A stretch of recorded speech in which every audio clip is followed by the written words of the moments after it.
बात आज की चैनल के कार्यक्रम आर पार में मैं सुरेंद्र चतुर्वेदी आपका स्वागत करता हूं। मित्रों, वासुदेव देवनानी जी अजमेर उत्तर दक्षिण के मोहपास से उबर चुके हैं। जी हां, अब से पूरे शहर का विकास एक ही जाजम पर होगा। जी हां, क्या अब बहन जी और भैया जी मिलकर अजमेर संभालेंगे? शायद हाँ, शायद ना।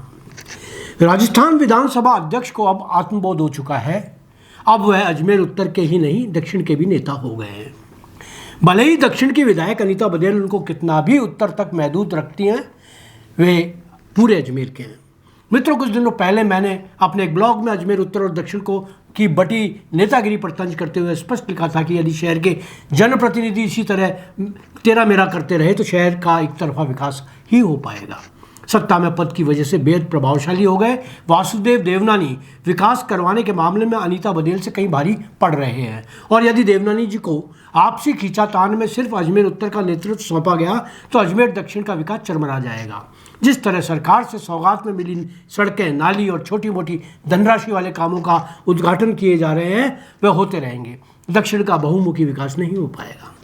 अजमेर उत्तर में विकास की रफ्तार इतनी तेज हो चुकी है कि पिछले 20 सालों का विकास पीछे छूटने लगा है। अब नहीं तो कभी नहीं वाली नीयत से देवनानी जी अजमेर उत्तर का चहुमुखी विकास कर रहे हैं। सच पूछो तो उनके इसी अंदाज का जादू अब उनकी सराहना में ढलता जा रहा है। जो लोग शहर में विकास और समृद्धि की वापसी चाहते हैं, वे देवनानी जी के साथ हैं। मेरे जैसा पत्रकार जो पिछले 20 साल में हुए विनाश पर देवनानी जी से अप्रसन्न था, अब उनके साथ है। साथ हूँ क्योंकि मुझे समझ में आ गया है कि अजमेर के विकास की चाबी आने वाले 4 सालों में देवनानी जी के हाथ में ही है और रहेगी। उनके कद, पद और मद से ही अजमेर असलियत में स्मार्ट हो सकता है। अजमेर स्मार्ट सिटी के नाम पर कितना बर्बाद हुआ सर्वविदित है। जनप्रतिनिधियों की भूमिका कितनी उदासीन रही यह भी सब जानते हैं, मगर देर आयत दुरुस्त आयत। अब भी हमारे जनप्रतिनिधि जाग चुके हैं तो अजमेर का विकास उत्तर दक्षिण में नहीं बंटना चाहिए। यही कहा था मैंने अपने ब्लॉग में। मैंने अनीता बहन जी से आग्रह किया था कि वह देवनानी जी को दूर की नज़र से न देखें, अपने चश्मे के लेंस को पास की नज़र वाला लेंस लगा लें। यही आग्रह मैंने माननीय देवनानी जी से भी किया था।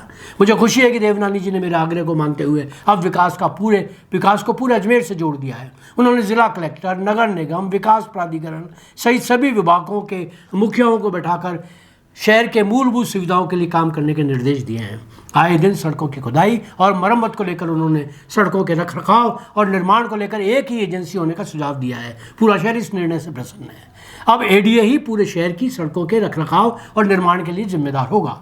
अब तक ये जिम्मेदारी प्राधिकरण, नगर निगम, पीडब्ल्यूडी और आरएसडीसी आदि एजेंसियों के पास थी। सम्माननीय देवनानी जी ने शहर में नई बनी सड़कों को बार बार तोड़े जाने पर नाराजगी जाहिर की थी। उन्होंने कहा कि आईजीएल एवं अन्य कंपनियां बिना किसी परमिशन लिए सड़कों को खोदना शुरू कर देती हैं। अब किसी भी सड़क को खोदने के लिए नगर निगम आयुक्त की परमिशन लेनी बहुत ज़रूरी होगी। ये सारे आदेश अजमेर उत्तर और दक्षिण को एक साथ रखकर होंगे। उन्होंने एडीए को निर्देश दिया कि पुष्कर रोड पर टेलीफोन एक्सचेंज तक सड़कों के निर्माण में तेजी लाई जाए। इस सड़क पर टाटा पावर के पोल लाइनों को शिफ्ट करने के लिए टाटा पावर के सीईओ पल्लव जैन को कार्रवाई करने के लिए कहा गया है। देवनानी जी ने पूरे अजमेर के नालों को सिर्फ उत्तर के नहीं, नगर निगम के निर्देश लेकर बारिश से पूर्व सफाई करने के आदेश दिए हैं। उन्होंने एलिवेटेड रोड के नीचे सड़क व ब्लॉक का निर्माण भी सही तरीके से करवाए जाने की बात कही है। यही नहीं, उन्होंने नगर निगम के जितने भी संविदा सफाई कर्मचारी हटाए गए उन्हें तार्किक ढंग से काम पर रख ले जाने की पैरवी की है ताकि शहर की सफाई प्रभावित न हो। यह भी पूरे शहर का एक मुद्दा है। जहां तक हैंडपंप और ट्यूबवेल लगाए जाने का सवाल है, देवनानी जी ने जलदाय विभाग को निर्देश दिए हैं कि बजट घोषणा 2025-26 में स्वीकृत सभी हैंडपंप व ट्यूबवेल, चाहे वह उत्तर के हों या दक्षिण के, जल्द पूरे किए जाएं। विधानसभा अध्यक्ष देवनानी जी की इस बैठक के बाद पहली बार मुझे लग रहा है कि उत्तर दक्षिण के विकास का एक साथ करवाए जाने के लिए देवनानी जी ने सार्थक पहल की है। बघेल बहन जी को भी अब सीनियर जूनियर के बचकाना तर्क को भूलकर देवनानी जी के साथ होकर शहर का विकास करवाना चाहिए। अजमेर को उम्मीद है कि स्मार्ट सिटी की बर्बादी के बाद अजमेर के जनप्रतिनिधियों को अकल आएगी और वे एकजुट होकर काम करेंगे। अजमेर के लोग बस सोच ही तो सकते हैं, वरना इलायची बाई की गद्दी तो सही सलामत है ही ना। धन्यवाद।